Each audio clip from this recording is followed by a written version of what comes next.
Welcome, Eco Explorers, to Gardening with Miss Kari. We're going to begin with our movements. We're going to start off as seeds. So stretch, stretch, stretch. And then we're going to grow above the ground to become sprouts.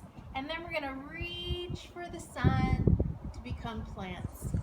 Today we're going to continue to talk about the things that plants need and how they need air. So another way that plants use air is they actually breathe it in. They don't breathe it in like humans or other animals that have lungs and mouths, and they don't have those organs. But what they do have that humans have are pores. And if you look at your skin, anywhere on your skin, you'll see little pinpricks, and those are pores.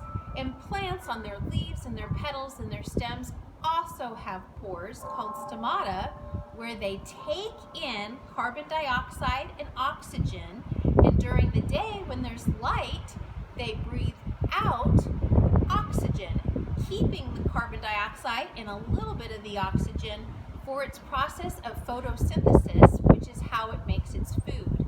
And it's another way that plants help humans by cleaning the air of a lot of that extra carbon dioxide. It's okay to have a little bit of carbon dioxide in the air, that's normal. But when you start to have too much carbon dioxide, it leads to pollution. So the plants are helping to clean our air by taking in that carbon dioxide and keeping the carbon to make its food, and then letting out oxygen, which is really cool.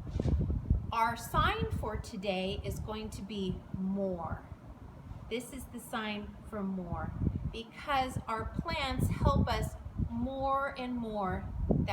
The more we learn about them, the more we learn about how plants are helping us.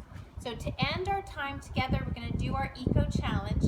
Our next thing for what plants need is water.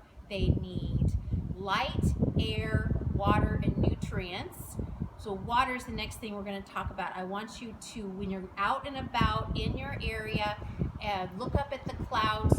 Clouds are full of water. I want you to think about how humans use water and how our plants use water, and we'll answer that question about how plants use water next in our next video.